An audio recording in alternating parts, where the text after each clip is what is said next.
Bem-vindos ao meu canal e hoje o vídeo é um desabafo.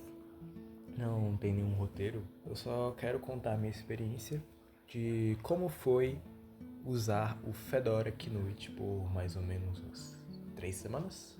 3 semanas. Pra quem não conhece, prazer, meu nome é Ismael.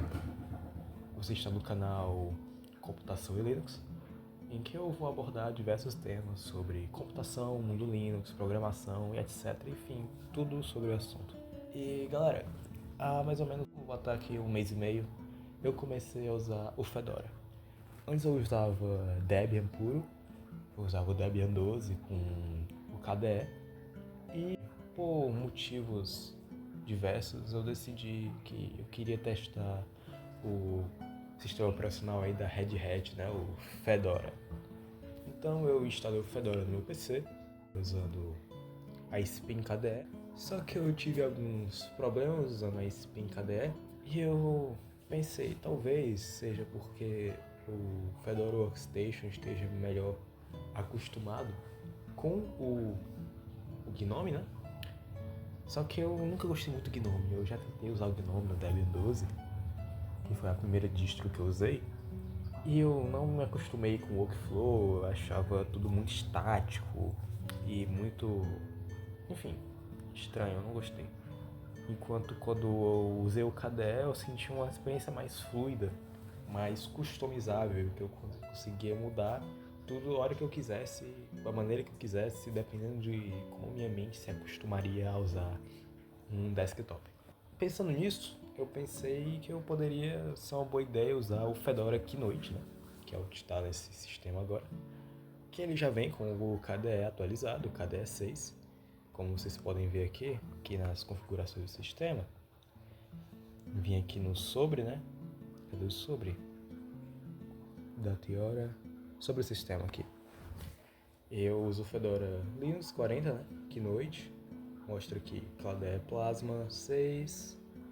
Tudo aqui bem bonitinho. E o meu problema com o Fedora Keynote está no simples fato deste maldito do RPM OS3, né? Nós podemos botar aqui RPM OS3 que vai mostrar os comandos que tem no RPM OS3, que é o gerenciador de pacotes do Keynote. E para você que nunca usou o Keynote, não sabe Java RPM OS3, basicamente ele é o gerenciador de pacotes do Keynote, que é diferente do DNF, né, que é o padrão do Workstation. E por que é diferente? A diferença se dá porque o Fedora Keynote, né, ele é uma versão atômica do Fedora. Quer dizer que ele funciona de uma forma que ele é imutável. Então, sempre que você instala o Fedora Keynote, né, ele vai ser igual em qualquer máquina, né? As configurações padrões dele são imutáveis, você não consegue mudar, e só consegue mudar o que é referente à pasta de usuário. Então, baixar aplicativos, tudo que não envolve mexer no sistema, o Keynote não permite você fazer. O que, se for para pensar, seria algo bom, né? Seria algo bom porque você não corre o risco de ferrar todo o seu computador instalando algo que você não deve e coisas assim. Porque a base dele vai estar igual, né? Também alguma atualização que o Fedora pode quebrar, né? E você sabe que isso não é tão difícil de acontecer. O Fedora Keynote ele pode continuar aqui de boa, as coisas não mudam e você também tem aquele sistema, um sistema que você pode dar rollback nas atualizações. Então, tipo, o Fedora fez atualização agora, que ferrou teu sistema. Aí você pode dar um boot e vai estar lá as opções para você pegar a versão anterior e tal, blá blá blá blá blá blá. Mas beleza, esse não é o problema aqui. O problema está no fato de que este RPM OS3 é o inimigo da produtividade. Porque como é que este instalador de pacotes funciona? Ele funciona como se fosse galhos de uma árvore, né? para quem está acostumado com o Git, vai entender o que é isso. Porque quando você dá uma atualização, instala um pacote, desinstala um pacote, ele faz isso em um galho separado. Então você está como se fosse num ponto atual, né, do seu sistema operacional. E você vai lá, eu quero instalar o Discord, quero instalar o WhatsApp, quero instalar o Telegram. Você quer fazer essas coisas? Para você fazer isso, ou até mesmo coisas simples, como, sei lá, ter as atualizações mais recentes do Keynote. Qualquer coisa assim, quando você termina de fazer, você vai ter que fazer algo extremamente chato, que é você reiniciar o seu PC, para que as atualizações sejam feitas de fato, né? Se eu fizer aqui um sudo rpm os3 e botar aqui um upgrade, né? Atualizar normal, né? Botar minha senha. Eu não lembro se eu atualizei hoje. Olha, outra coisa. Está pesquisando as coisas, né? E já vemos aqui um outro problema que eu ia falar depois, só que aí, como está aqui agora, eu vou falar, que é o fato da demora. Esse sistema de criar novos galhos para você fazer as atualizações vem com uma parte muito ruim, que é o fato de que, olha, não tem nenhum upgrade, então já atualizei hoje, que é o fato de que o negócio simplesmente demora, e demora muito. Qualquer coisinha que seria rápida de instalar, usando DNF, usando um apt, usando o RPM OS3, se torna horrível. Para vocês terem uma noção, deixa eu tentar instalar, acho que eu não instalei o Telegram ainda. Search Telegram. Não tem Telegram no RPM, né? Mas se eu quiser, sei lá, instalar... Eu instalei, se eu não me engano, via S3 o VS Code. E teve esse problema que eu tive que reiniciar para usar o VS Code. Mas isso é um empecilho, né? Porque você se acostuma e tal, você atualiza tudo, instala tudo que você tem que instalar, depois reinicia, então não é um problema tão grande, né? É isso que vocês podem estar pensando. Mas aí é que está o motivo de eu ter feito esse vídeo. Vocês podem ver, eu instalei aqui, ó, o GH, que é o gerenciador de pacotes oficial do GitHub. Eu estava aprendendo Git, né? Fui aprender Git normal, aprender a usar o comando Git, né? As coisas que dá para fazer e tudo. E estava aprendendo a criar um repositório no GitHub via o comando GH.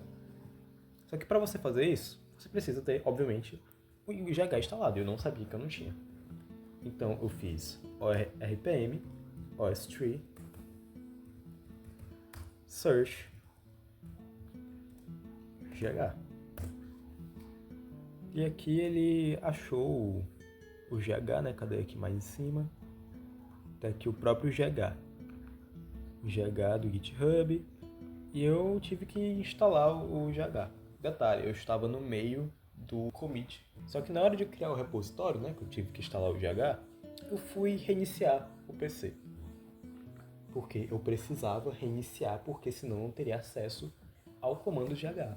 Coisa que não aconteceria se eu estivesse usando DNF, apt, enfim, eu já teria o GH instalado aqui sem nenhum problema. O que eu não sabia, erroneamente, é que não se deve reiniciar o PC no meio de uma commit. Quando você adiciona os arquivos no Git, né, e está se preparando para a commit. Porque o que pode acontecer é de seus arquivos que você estava commitando simplesmente sumirem. E foi exatamente isso que aconteceu. Eu estava no meio da commit, estava lá todos os arquivos que eu queria fazer o push, né, pro repositório que eu ia criar. Mas quando eu reiniciei o arquivo, o que tinha? Nada.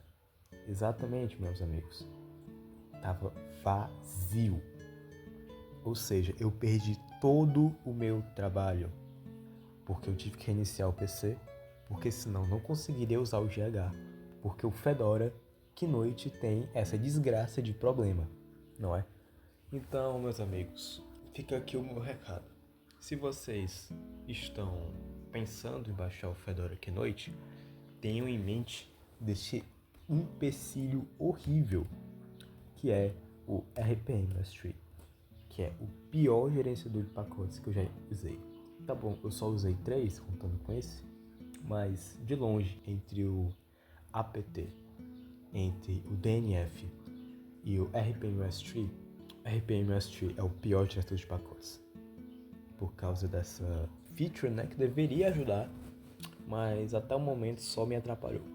Tá, esse foi mais ou menos um desabafo que eu queria fazer sobre minha experiência com Kinoite. Eu ainda não mudei de distro porque eu estou em viagem e eu deixei o meu backup na minha cidade. Só que assim que eu voltar, a primeira coisa que eu vou fazer é atualizar o backup e mudar de distro, porque não dá. Kinoite simplesmente o inimigo da produtividade. Se você quer ter uma produtividade no seu sistema, não use Kinoite. O próprio Workstation tem soluções melhores. Se você gosta do Gnome, Workstation é uma boa pedida. Se você gosta do KDE, tem outros distros, né? Além do Fedora. Até o momento, a distro KDE que eu mais gostei foi o próprio Debian 12. Talvez eu volte a usar o Debian 12, não sei, estou pensando ainda talvez eu tente explorar o Arch Linux, ou talvez o OpenSUSE, ou volte pro Debian 12 mesmo, que é uma distro que eu estou acostumada. Talvez tente um Ubuntu, enfim, são várias opções aí. Mas fica a dica aí, pessoal, uma recomendação aí de sistema para não usar é o Fedora Kinoite. Se você gostou do conteúdo aqui, vocês podem se inscrever no canal, dar aquele famigerado like, né? E comenta qualquer coisa, assim, alguma dica sobre Fedora Kinoite. Talvez eu esteja falando muita besteira e você que é mais experiente entenda mais sobre o assunto e possa falar que o que eu fiz foi uma burrada mesmo, não tem nada a ver com o sistema. Mas deixe sua opinião nos comentários e tudo. Além de que isso também ajuda o vídeo chegar em mais pessoas, né? Do mais, é isso. Até o próximo vídeo. Até.